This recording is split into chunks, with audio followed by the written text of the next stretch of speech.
Welcome again. So the next phase that we'll be venturing in is just ensuring that we have the controllers for these particular tables that we have created and expose them as RESTs, because we already have data inserted. So what you're going to do is just quickly have methods to list, and then I can leave you with the chance to be able to have for the rest of the tables. Yeah.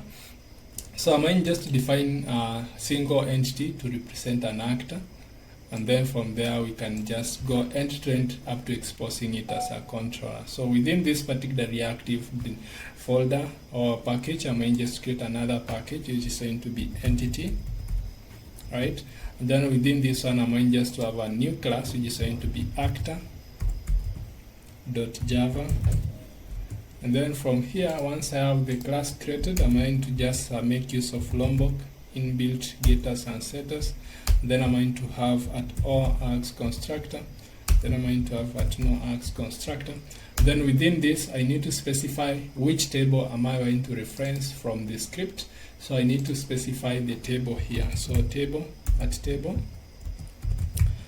At table, as you can see now, this particular notation, whenever we are working with reactive database connectivity, it's coming from Spring Framework Data Relational Core Mapping Table. It doesn't come from JPA Persistence API, because we are no longer using that in the reactive framework. So we need to specify here, and then the value is going to be the name of the table that we are looking at. So I'm going to pick the same name of the table here, and then pick and specify it here. Then the next thing that we're going to do is just translate now these particular fields into the particular section within the database. So I'm going to just pick this one as small int varchar last name, last timestamp, default current timestamp, and then we are going to have the primary key being the actor ID, and then we are going to have the key IDX actor last name to be the index. So what I'm going to do is quickly copy these fields for us to be able to make use of them within the application. So I'm going to go and paste them down here. Sorry, now paste them. Now the first thing that you need to define is going to be the actor ID, which is going to private integer. So I'm going to make use of integer, and then it's going to be actor ID using the Java naming convention. But then I need to specify that this one needs to be mapped to the actor ID within the DB. So I'm going to just give it as at column. All right. And then within this one, I'm going to specify value of the column needs to be equal to the column name within the database. And because this particular field is being regarded as the primary key, we need just to annotate this one with at ID. All right. So we need just to have that at ID annotation within that. So the next of the fields, we are just to quickly map them using the same structure. So we are just to have private string, and then it's going to be first name. So I can give it a nice name in Java, first name, and then from there I need to pick the at column annotation and put it here, and then transfer the key and have it that way, first name. All right, so let me do for the rest. So this one and then the last one. But then now something you need to be aware of is that the last name will be under last name, and I need to change the variable name as last name. All right, then the next thing is last update. It's going to be inside the column name, but then here we are going to have this one as a timestamp. So a timestamp in Java, we can make use of the instant, or you can make use of the local date time. So we are just to make use of local date time to represent our timestamp, and I need to give the key as last update that way. All right, so you can see I'm going to format that nicely. As you can see now, we have our entity represented in the reactive nature of using the reactive annotations, which are coming from relational data, Spring core mapping, column and table. Those are the annotation that now we are using in this new paradigm. All right, now the next thing that you're going to do here quickly is going to define a repository for that. So I'm going just to create a repository there. Then within this one, we're going to create actor repository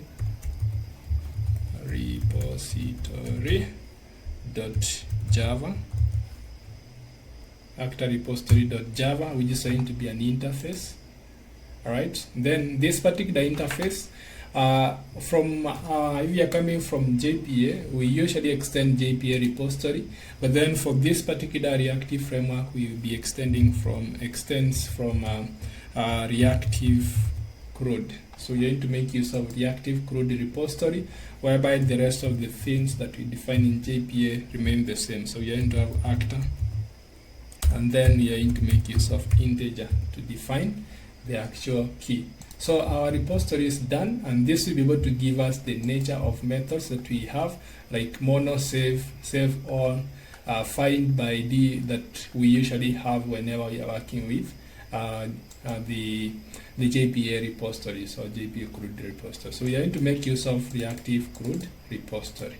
So that is done. Our repository is done. The next thing that we are going to have is going to be our service layer. So I'm going to have a service folder.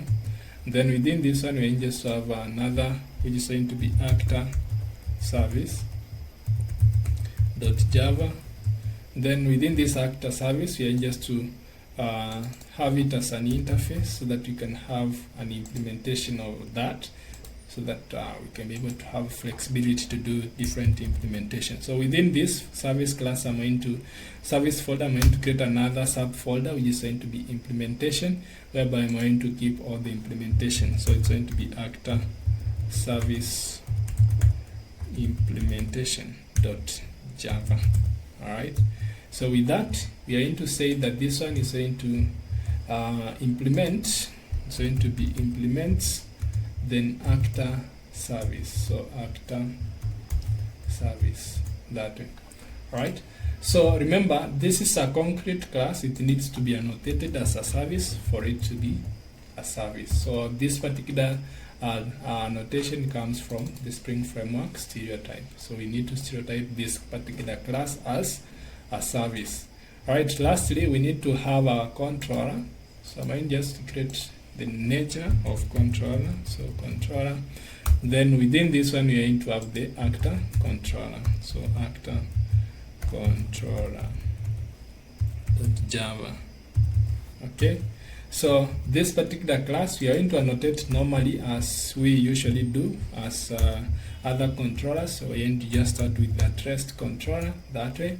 And then we are going to specify that it's going to the base path for this particular class is going to be requests mapping. Then within this one, we are going to specify the base path for this one is going to be /API. So we are going to define this one as /API. I'm going to version it version 1/actors. So let me just make use of that way. So /API/v1/actors. So that will be able to be the particular one that we'll be using. So we are going to import that also. All right. So the next thing that we are going to do, just expose.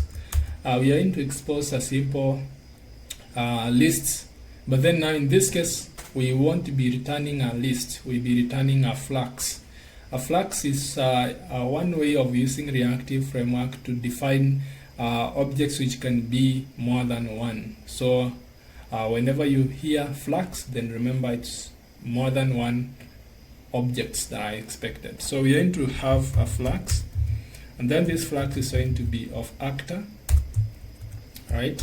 So you're going to return that. So let me import this first, that we can have that. So the flux is coming from reactor core publisher flux, and then actor is coming from our entity folder, and then we are going to just say lists. So I'm going just to give them simple methods as list, and then we are going just to define that particular method. Then the next thing that we're going to do is just define that this particular method we are going to call a get mapping. So we can just say get mapping. Sorry, we need to make use of get mapping, this one. the second one here, and then it's been imported get mapping, the bind annotation. So you are binding this particular method to be a get mapping on this particular base path. So lastly, we need now to make use of the service. Now what I'm going to do is just inject the service within this particular controller. So we are going to have that as private final actor service. So let me just import that. Then from there we can have it as actor service. Now in this case, I'm not going to use the Lombok or Args constructor nature, because it becomes difficult to write tests whenever you are making use of those annotations. So I'm going to make use of the public constructor to define the order. So it's going to be public actor controller, and then we are going to expect a component which is going to be of type actor service supplied, and then put it here, and then within that we are just to have set this dot actor service is going to be equal to the actor service. So our injection of the actor service is done. Now we just need now to complete the implementation here. So what we're going to do is just return actor service dot list all. I might just say list all actors. So with this, we don't have this particular method within the actor service. So I'm going to use this simple bulb here, click that, and then create method list all in the in type actor service. So I'm going just to click that.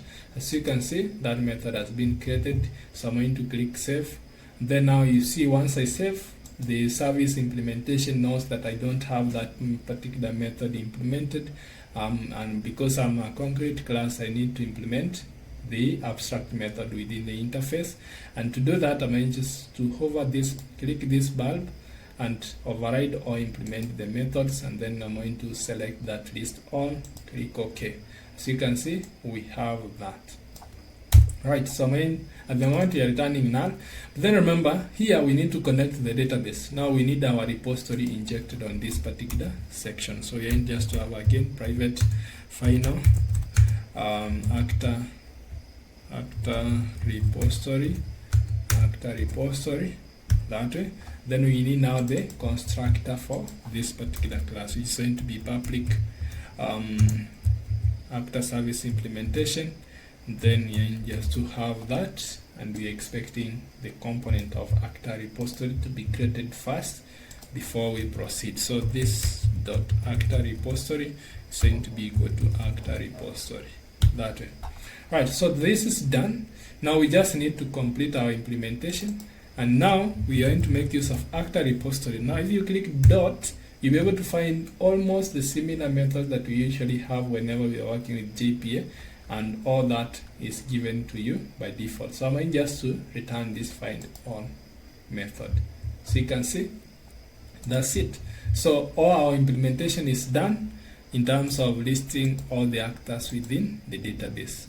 Alright, so let's just give it a quick try.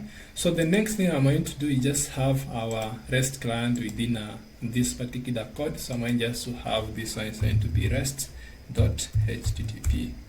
Okay, so within this one, I'm going just to define a get method. So click get.